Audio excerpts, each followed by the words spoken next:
Clip number 905۔ اس clip میں قرآن پاک کی سورہ مومنون کی آیت نمبر 2 سے لے کر 3 تک کی تلاوت، ترجمہ اور تفسیر قرآن صراط الجنان سماعت فرمائیں گے۔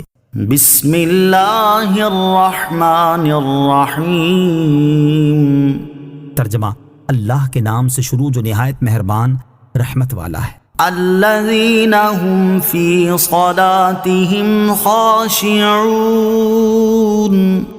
ترجمہ: جو اپنی نماز میں خشوع و خضوع کرنے والے ہیں۔ خاشعون، خشوع و خضوع کرنے والے۔ یہاں سے ایمان والوں کے چند اوصاف ذکر فرمائے گئے ہیں، چنانچہ ان کا پہلا وصف بیان کرتے ہوئے ارشاد فرمایا کہ ایمان والے خشوع و خضوع کے ساتھ نماز ادا کرتے ہیں۔ اس وقت ان کے دلوں میں اللہ تعالیٰ کا خوف ہوتا ہے اور ان کے اعضاء ساکن ہوتے ہیں۔ نماز میں ظاہری و باطنی خشوع، نماز میں خشوع ظاہری بھی ہوتا ہے اور باطنی بھی۔ ظاہری خشوع یہ ہے کہ نماز کے آداب کی مکمل رعایت کی جائے، مثلا نظر جائے نماز سے باہر نہ جائے اور آنکھ کے کنارے سے کسی طرف نہ دیکھے، آسمان کی طرف نظر نہ اٹھائے، کوئی عبث و بیکار کام نہ کرے، کوئی کپڑا شانوں پر اس طرح نہ لٹکائے کہ اس کے دونوں کنارے لٹکتے ہوں اور آپس میں ملے ہوئے نہ ہوں، انگلیاں نہ چٹکائے اور اس قسم کی حرکات سے باز رہے۔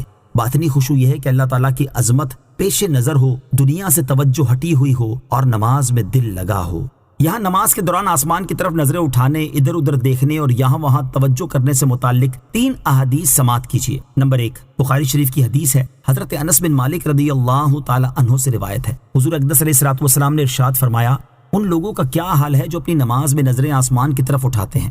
پھر آپ علیہ الصلوۃ والسلام نے اس پہ بہت سختی کی اور ارشاد فرمایا، یہ لوگ اس سے باز آ جائیں ورنہ ان کی نظریں چھین لی جائیں گی۔ نمبر 2، ترمذی شریف کی حدیث، حضرت انس رضی اللہ تعالی عنہ فرماتے ہیں، نبی کریم علیہ الصلوۃ والسلام نے مجھ سے ارشاد فرمایا، اے بیٹے، نماز میں ادھر ادھر دیکھنے سے بچو کیونکہ نماز میں ادھر ادھر توجہ ہلاکت ہے۔ نمبر 3، ترمذی شریف کی حدیث، حضرت عائشہ صدیقہ رضی اللہ تعالی عنہا فرماتی ہیں، میں نے حضور پر نور علیہ الصلوۃ والسلام سے نماز میں ادھر ادھر توجہ کرنے کے بارے میں سوال کیا تو آپ نے ارشاد فرمایا، یہ شیطانی لغزش ہے، اس کے ذریعے شیطان بندے کو نماز سے پھسلانا چاہتا ہے، لہٰذا ہر مسلمان مرد و عورت کو چاہیے کہ وہ پوری توجہ اور خشوع و خضوع کے ساتھ نماز ادا کرے اور اللہ تعالیٰ کی عبادت اس طرح کرے جیسے عبادت کرنے کا حق ہے۔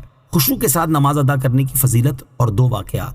حضرت عثمان رضی اللہ تعالیٰ عنہ سے روایت ہے، رسول کریم علیہ الصلوۃ والسلام نے ارشاد فرمایا، جس مسلمان شخص پر فرض نماز کا وقت آ جائے اور وہ اس نماز کا وضو اچھی طرح کرے، پھر نماز میں اچھی طرح خشوع اور رکوع کرے تو وہ نماز اس کے سابقہ گناہوں کا کفارہ ہو جاتی ہے، جب تک کہ وہ کوئی کبیرہ گناہ نہ کرے، اور یہ سلسلہ ہمیشہ جاری رہے گا۔ اگر صحابہ کرام رضی اللہ تعالی عنہم اور دیگر بزرگان دین رحمت اللہ تعالی علیہم کی سیرت کا مطالعہ کیا جائے تو بکثرت ایسے واقعات مل جائیں گے کہ جو اس آیت میں مذکور وصف کے اعلیٰ نمونے ہوں گے، جیسا کہ حضرت عبداللہ بن عمر رضی اللہ تعالی عنہما فرماتے ہیں، جب صحابہ کرام نماز پڑھتے تو وہ اپنی نماز کی طرف متوجہ رہتے، اپنی نظریں سجدہ کرنے کی جگہ پر رکھتے تھے اور انہیں یہ یقین ہوتا کہ اللہ تعالیٰ انہیں دیکھ رہا ہے اور وہ دائیں بائیں توجہ نہیں کرتے تھے۔ حضرت جابر بن عبداللہ رضی اللہ تعالیٰ عنہ فرماتے ہیں، غزوہ ذات الرقاع میں ایک صحابی رضی اللہ تعالیٰ عنہ نے ایک مشرک کی بیوی کو گرفتار کیا، اس نے انتقام لینے کے لیے قسم کھا لی کہ جب تک حضور اقدس علیہ الصلوۃ والسلام کے صحابہ میں سے کسی صحابی کے خون سے زمین کو رنگین نہ کر لوں گا، چین نہ لوں گا۔ چنانچہ جب آپ صلی اللہ تعالی علیہ وسلم غزوے سے واپس ہوئے تو اس نے تعاقب کیا، جب تاجدار رسالت علیہ الصلوۃ والسلام نے ایک جگہ قیام کیا تو دریافت فرمایا کہ کون میرا پہرہ دینے کی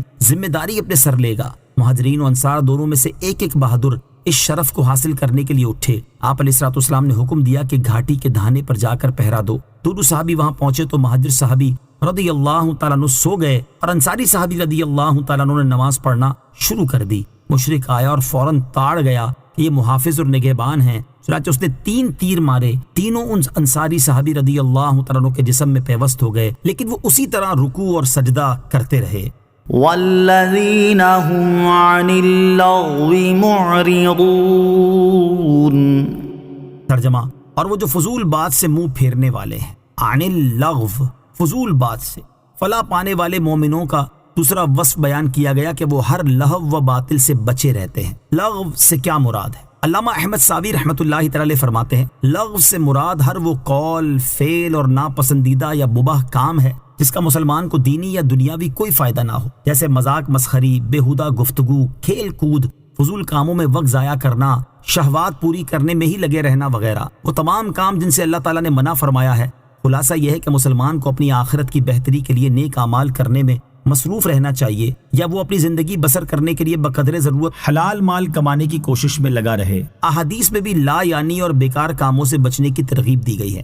چنانچہ حضرت ابو ہریرہ رضی اللہ تعالیٰ عنہ سے روایت ہے، رسول اللہ صلی اللہ تعالیٰ علیہ وسلم نے ارشاد فرمایا، آدمی کے اسلام کی اچھائی میں سے یہ ہے کہ وہ لا یعنی چیز چھوڑ دے، یعنی جو چیز کارآمد نہ ہو اس میں نہ پڑے، زبان، دل اور دیگر اعضاء کو بیکار باتوں کی طرف متوجہ نہ کرے۔